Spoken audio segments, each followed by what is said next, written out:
राधे राधे। कहते हैं प्रेम में वो शक्ति होती है जो मृत्यु को भी पीछे छोड़ दे। आज मैं आपको एक ऐसी स्त्री की कहानी सुनाने जा रही हूँ जिसने अपने पतिव्रत तप और प्रेम से यमराज को भी झुका दिया। और यह कहानी है वट सावित्री की अमर कथा की। बहुत समय पहले की बात है। मद्र देश के राजा अशुपति के घर कोई संतान नहीं थी।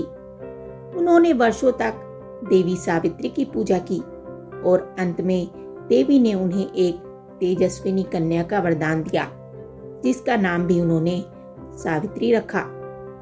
जब सावित्री विवाह योग्य हुई तो स्वयं योग्य वर की तलाश में वन में निकल पड़ी। यहाँ उसकी नजर एक तपस्वी धर्मनिष्ठ युवक पर पड़ी जिसका नाम सत्यवान था। सावित्री ने मन ही मन प्रण कर लिया कि यही है मेरा वर, यही है मेरा जीवन। सावित्री को जब बताया गया कि सत्यवान की आयु कम है और सिर्फ 1 वर्ष का जीवन ही शेष बचा है, लेकिन उसने कहा, मैंने एक बार जिसे अपना पति मान लिया वही मेरे लिए सदा सर्वदा के लिए है।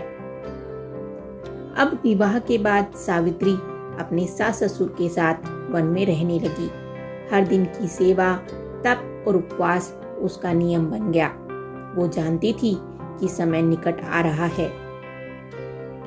वो दिन भी आ गया। सावित्री ने उपवास रखा, व्रत किया और सत्यवान के साथ वन में गई। लकड़ी काटते समय सत्यवान के सर में तेज दर्द होने लगा। सत्यवान ने सावित्री से कहा, सावित्री मुझे चक्कर आ रहे हैं। और फिर उसने अपना सर सावित्री की गोद में रख दिया और धीरे धीरे उसकी सांसें थम गई। तभी वहां यमराज प्रकट हुए। उन्होंने सत्यवान की आत्मा ली और चल दिए। सावित्री ने कहा, मैं भी आपके साथ चलूंगी, मैं अपने पति के साथ जाऊंगी। यमराज ने उन्हें बहुत रोका, लौट जाओ स्त्री, यह नियम के विरुद्ध है। लेकिन सावित्री नहीं मानी। वो नारी नहीं थी जो प्रेम में हार माने। उसने धर्म, नीति और सच्चे प्रेम की बातें की। यमराज ने प्रभावित होकर कहा, मांगो 3 वरदान मांगो, पर सत्यवान का जीवन नहीं। सावित्री ने मांगा, मेरे सास ससुर की आंखें लौट आए, उनका राज्य उन्हें वापस मिल जाए और मुझे 100 पुत्रों का वरदान मिले। यमराज ने 3 वरदान दे दिए। अब सावित्री मुस्कुराई, यदि 100 पुत्रों का वरदान दिया है तो मेरे पति का जीवित रहना भी जरूरी है, क्योंकि मैं पतिव्रता हूँ। यमराज मुस्कुराने लगे, तुम सच्ची पत्नी हो सावित्री, तुम्हारे तप और प्रेम को मैं नमन करता हूँ। और सत्यवान को उन्होंने जीवन दान दे दिया। अब सत्यवान जीवित हो उठा और अपने राज्य वापस लौट आया। उसके सास ससुर की आंखें लौट आई और संसार ने देखा एक स्त्री के प्रेम और तप का चमत्कार।